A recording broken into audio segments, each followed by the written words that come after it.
দশকের পর দশক ধরে পশ্চিমী দুনিয়ার হয়ে দক্ষিণ পূর্ব এশিয়ায় নোংরা কাজ করেছে পাকিস্তান। অবশেষে স্বীকারোক্তি পাকিস্তানের প্রতিরক্ষা মন্ত্রী খোয়াজা আসিফের। তিনি জানিয়েছেন, আমেরিকা ব্রিটেনের হাতের পুতুল হয়ে সন্ত্রাসবাদে মদদ দেওয়ার কাজ করেছে পাকিস্তান। এটা তাদের সেই সময়কার সরকারের ভুল। You do admit, sir, that Pakistan has had a long history of backing and supporting and training and funding these terrorist organizations.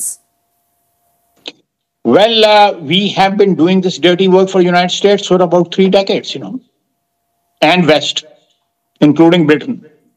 ব্রিটেনের এক বিখ্যাত সংবাদ মাধ্যম স্কাই নিউজকে দেওয়া এক সাক্ষাৎকারে পাক প্রতিরক্ষা মন্ত্রীর এই স্বীকারোক্তি ভেসে আসার পর থেকেই শোরগোল শুরু।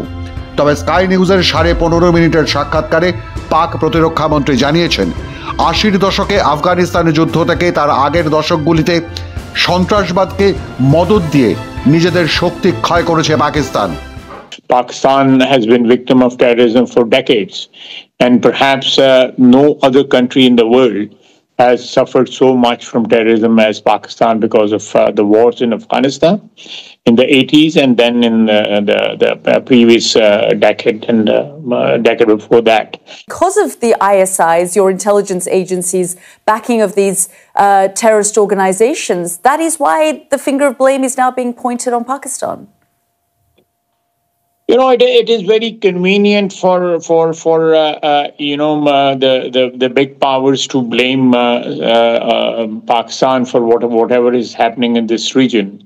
When we were fighting the war on their side in way back in the 80s against Soviet Union, all these terrorists of today, they were whining and dining in Washington, and then came the 9/11 attacks. Again, the same situation was repeated. I think our governments then made a mistake. When you say you made a mistake, do you mean in backing and supporting terrorist organizations and using them as proxies? No, they were being used as proxy by United States also. পেহেলগাঁওয়ে 23 April সন্ত্রাসীরা গুলি চালিয়ে 26 জন ভারতীয়কে হত্যা করে, যাদের বেশিরভাগই পর্যটক। 2019 সালে পুলওয়ামা হামলার পর কাশ্মীর উপত্যকায় সবচেয়ে বড় হামলা এই পেহেলগাঁওয়ে। নিষিদ্ধ পাকিস্তানি সন্ত্রাসবাদী গোষ্ঠী লস্করে তৈবা বা LETর একটি ছায়া সংগঠন দ্য রেজিস্ট্যান্স ফ্রন্ট বা TRF এই হামলার দায় স্বীকার করেছে। ঘটনার দিন চারেক আগে পাক সেনাপ্রধান আসিফ মনির 85 বছর আগের জিন্নার দ্বিজাতি তত্ত্ব তুলে ধরে হিন্দু ও মুসলিমদের মধ্যে পার্থক্য তৈরি করায় জোর দেওয়ার কথা বলেছিলেন। এক ঘরোয়া জনসভায় উচ্চাকাঙ্ক্ষী যুদ্ধপ্রবণ এই পাক জেনারেল আসিফ মনির হিন্দু ও মুসলিমদের মধ্যে পার্থক্যকে দ্বিগুণ করার কথা বলেছেন।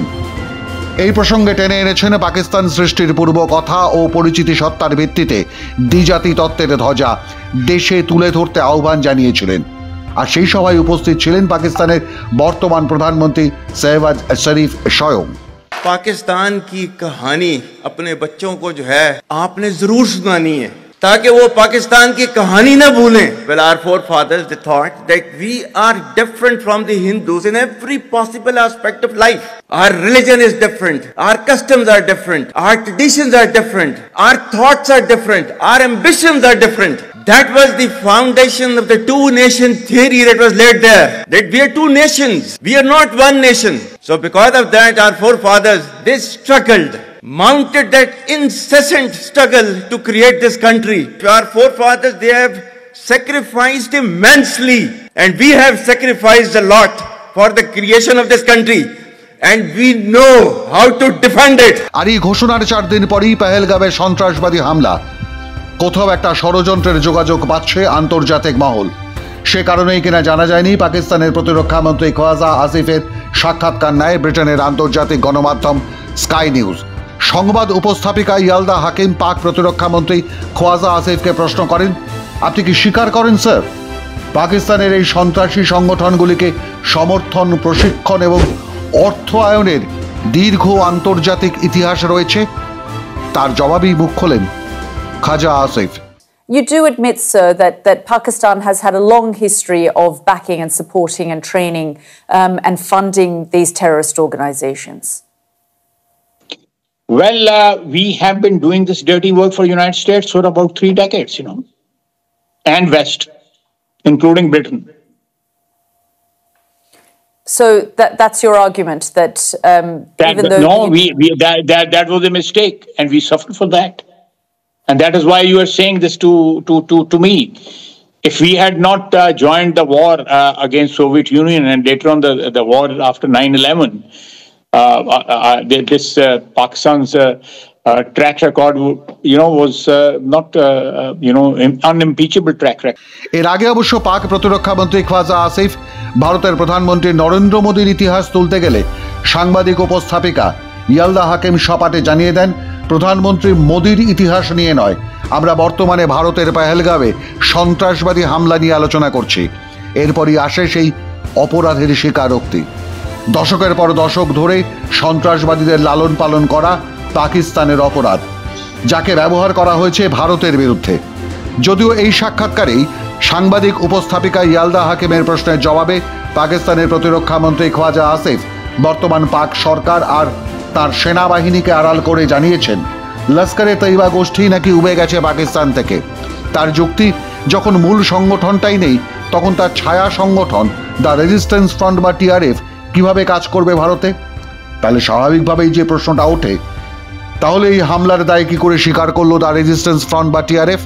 কেন তড়িঘড়ি লস্করের জঙ্গি সাইফুল্লাহ কাসুরিকে নিজের এক্স হ্যান্ডেলে এসে বলতে হলো পেহেলগাঁওয়ের সন্ত্রাসবাদী হামলার দায় তার নয়, पाकिस्तान के बदनाम करते ये कथा बोलছে ভারত? हिंदुस्तान ने सिंतास मुआहदे को भी मुस्तरद कर दिया है और मुअत्तल कर दिया है और पाकिस्तान के वो पानियों को रोकना चाहता है और पाकिस्तान की ज़राअत को, पाकिस्तान की सनत को वो तबाह करना चाहता है।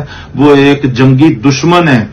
उसने मकबूजा कश्मीर में भी 10 लाख फौज भेज के एक जंग की कैफियत पैदा की हुई है। আর ঠিক এই ভাষাতেই কথা বলছেন পাকিস্তানের প্রতিরক্ষা মন্ত্রী।